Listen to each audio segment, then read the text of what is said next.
Hi everybody, welcome back. So I have about an hour or so before I have to go out on a service call this morning, and everybody's out and about today. So I thought I would just take this opportunity to do a little update video that I've been meaning to do for the last couple of weeks, to make a just kind of update you on a few things about the channel and so forth. First of all, I want to thank a lot of you. I have received a lot of donations. I've received a lot of really nice emails and comments and so forth over the last month or two. And I really haven't had the time to respond to everybody by email. So I at least would like to take this opportunity to at least thank you on this video. And I will try to email each of you as time permits. But understand sometimes I get really tied up with work and with life in general, so I don't get to reach out and thank some of you. But I really appreciate it. You're all awesome, and I thank you. And that's why I do these videos. I like the sense of community. I like the idea that we're helping one another to learn things, and you all are helping me to learn a lot of things too about my hobby. So it works. Anyway, let's talk about a couple things. Number one, I received a few questions that I thought were interesting, and I'm going to try to address a little bit, and hopefully we can get some comments going. Now, the first question I got was pretty interesting. We did a video not too long ago on the techniques, or techniques, however you want to pronounce it. I know the grammar nannies are out there on that. I don't really care how we pronounce things. I've talked to so many people around the world, especially in my line of work. We all have our little way of saying things, and I just am totally oblivious. You can pronounce any word any way you want. Solder, solder, solder, soda, I don't care. It's all the same to me. Not a big deal. I don't get uptight over things like that. Anyway, techniques, SL1300 turntable. We did a little setup on it. I went through some of the process. By no means was it everything, and by no means was the techniques I used the only technique you can use to set them up. No pun intended with techniques. But one question came up that was kind of interesting, and it was, Tony, you mentioned that when you set up the cartridge and you do the final alignment, some of it really you need to do by ear. If you do them by ear, what type of media or material do you recommend we listen to or to use? That's kind of a loaded question.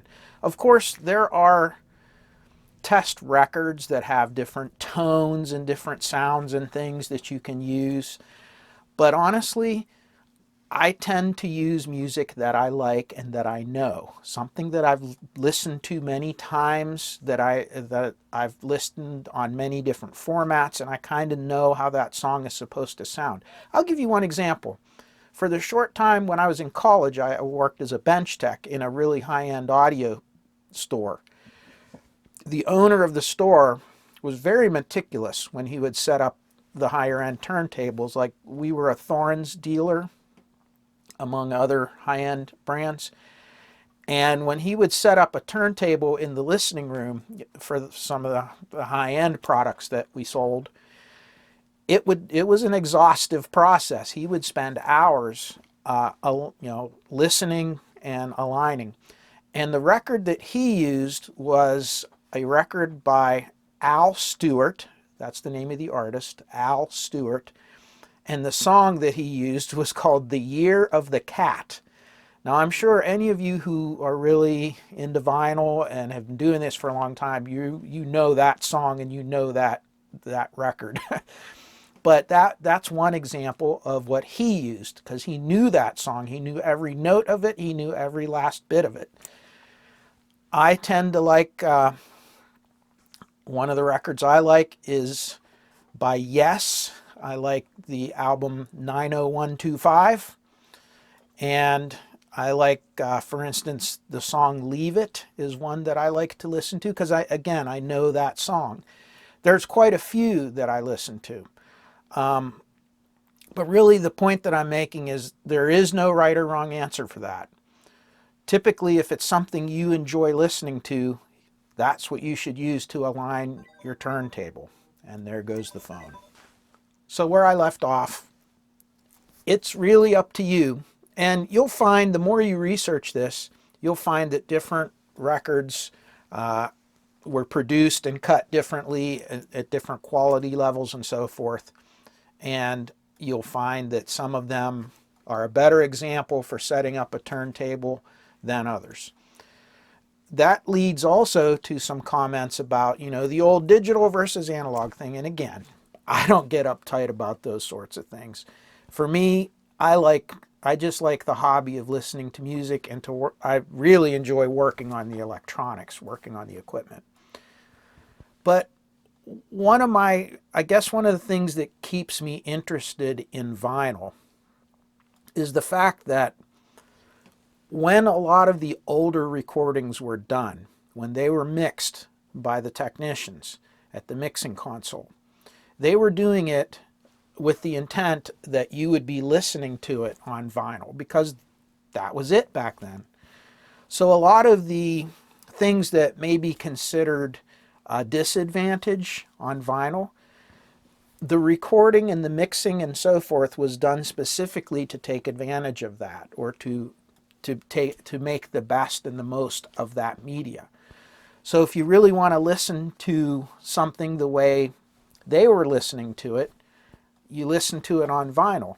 And I've heard a lot of quote unquote digitally remastered works, and they sound incredible. The dynamic range is better, there's no background pops or whatever, scratches, whatever, but it does sound different. And again, it's a great sounding song, when it's remastered that way on the digital media, but it's not exactly the way it was when it was originally recorded. And the older the recording is, the more prevalent you'll see the difference. Things that were recorded way back, in the 1940s and the early 1950s, you're going to find if they've been digitized, sure, they sound amazing, but no way do they sound like what they sounded like when somebody listened to them in the 1940s and 1950s. So I guess that's something, the nostalgia, and I think somebody mentioned that word, and it really is. It's about nostalgia. It's about listening to it historically the way it was intended to be, all those things. So anyway, that's my 2 cents worth on that. Another announcement I want to make might be of some interest to some of you, and that is, I mentioned a record store that is close to where I live, that I've befriended the owners of the store, and I go back and forth there a lot. They have a very large inventory of vinyl, and they have a very good searchable online web store, and you can go to their facility in person.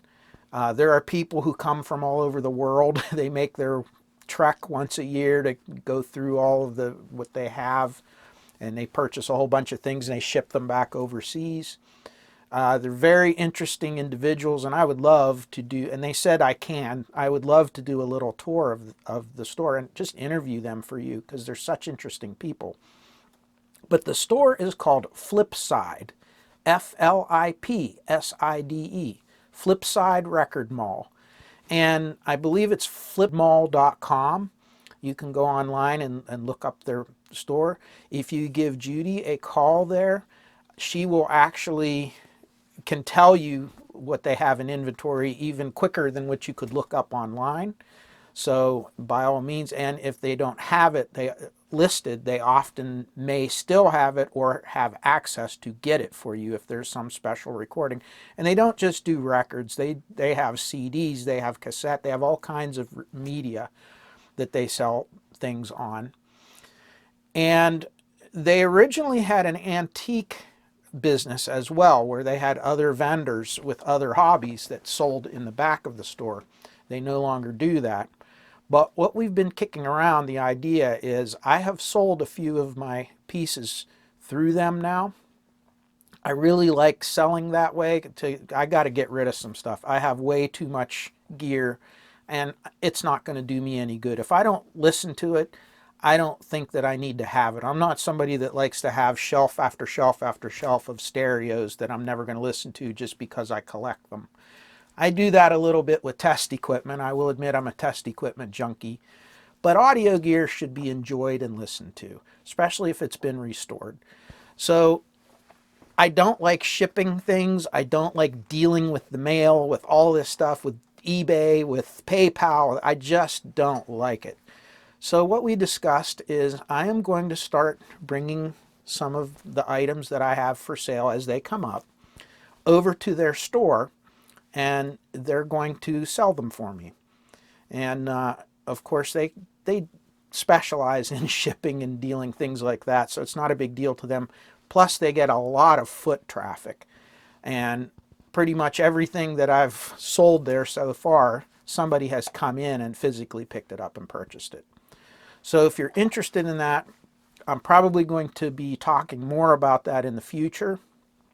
And it might be an opportunity if there's a piece of audio gear that I have that I'm going to put up for sale that you might be interested in.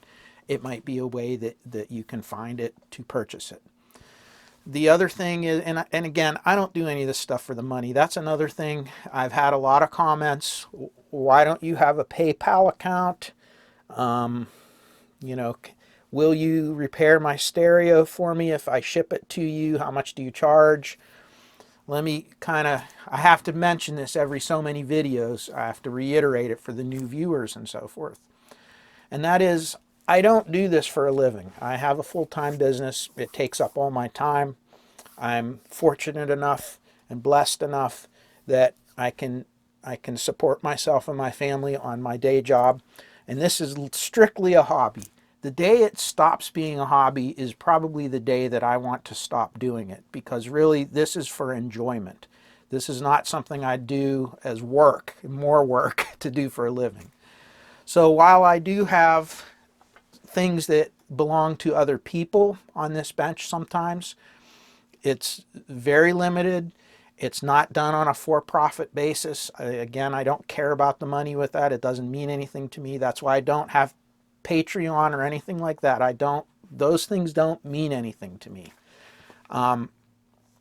I get my payment out of hearing from all of you, knowing that there's people that enjoy watching the videos, enjoy sharing the hobby with me.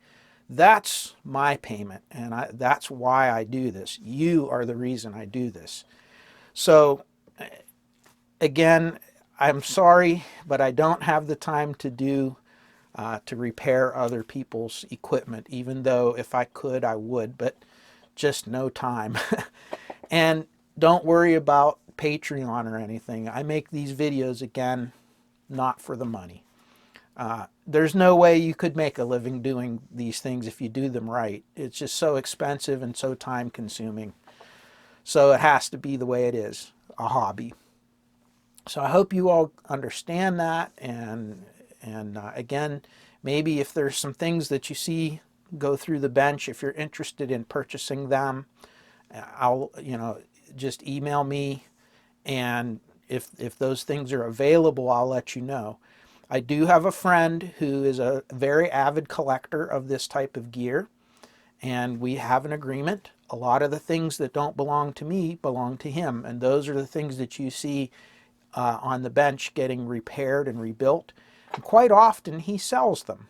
He loves to collect. He loves to buy and sell. He loves to experience the different products that are out there. Just like me, if we didn't do this thing, we probably would never have the opportunities that we do to listen to some of the things that are out there, because they're rare and they're expensive, and to just buy it to listen to it at one time or whatever, So quite often those things might be for sale. If it's something that you really want to collect or to own or something, and it is for sale, email me. I'll let you know. If it's not, I'll let you know that as well.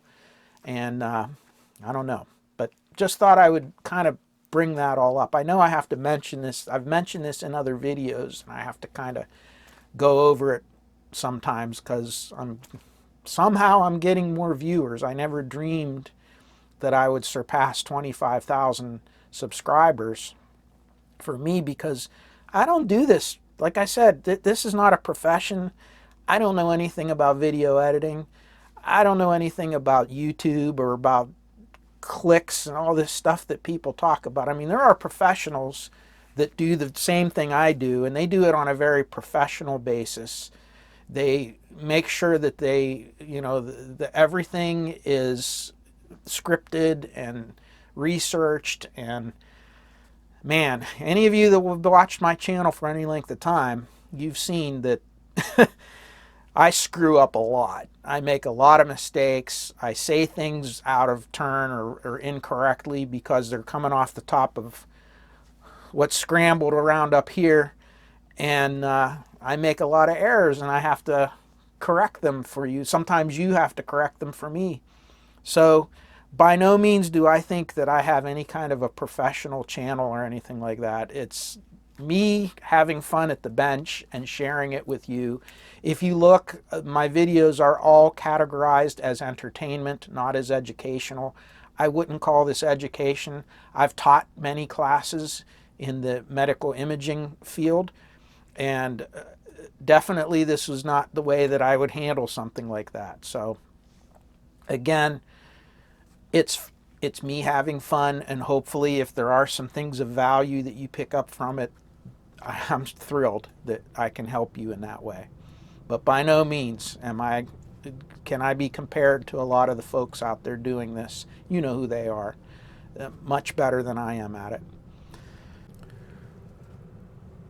Well, let's take a look at the bench. Some of the changes that we have.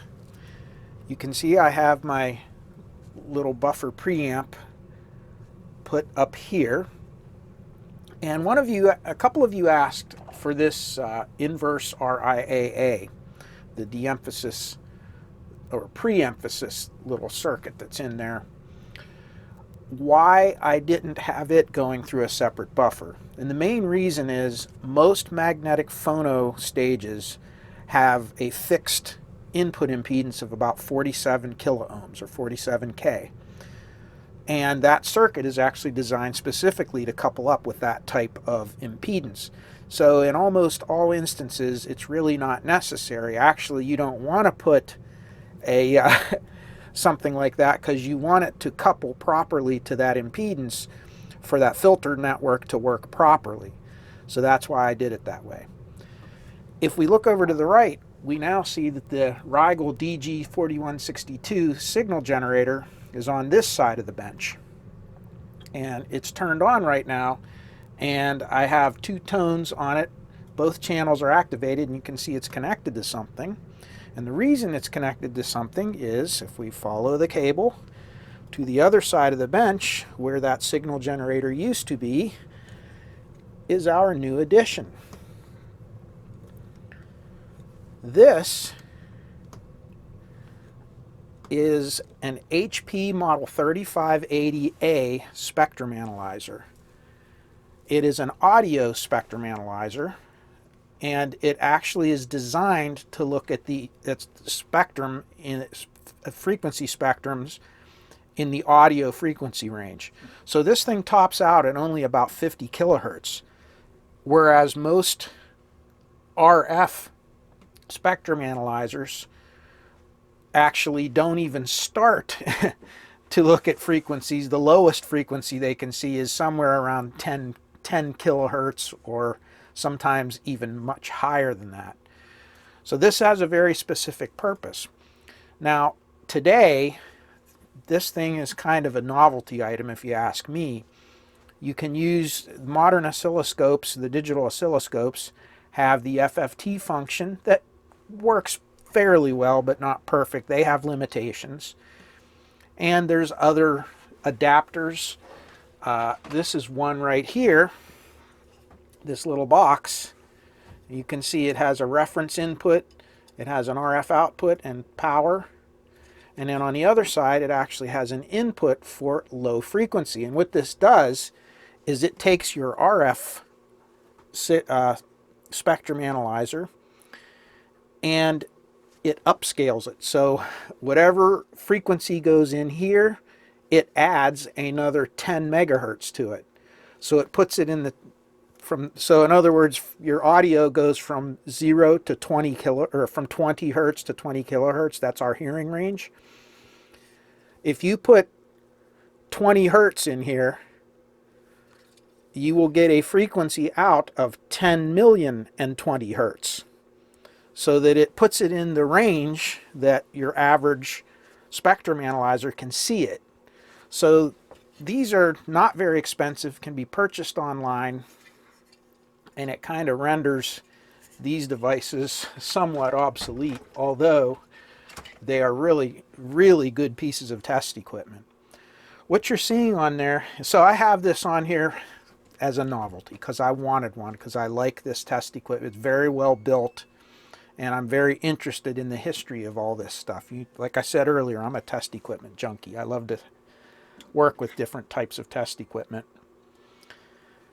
If you notice, there's 2 peaks on there that I have set, and at 0 dB is our 60 hertz signal, and at negative 12 dB we have a 7 kilohertz signal, and that's your two-tone intermodulation distortion signal that you use to measure IMD, two-tone IMD on like an audio amplifier.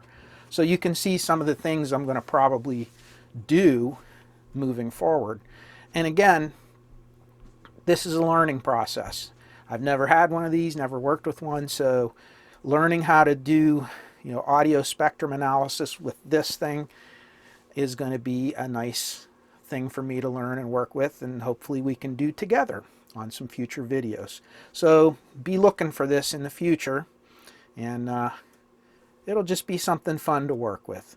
It was quite the challenge to calibrate it. When it came in, it was way out. There were a couple of the trimmer pots were dirty and things were out of range, and a couple of the trimmer capacitors were also had drifted in value.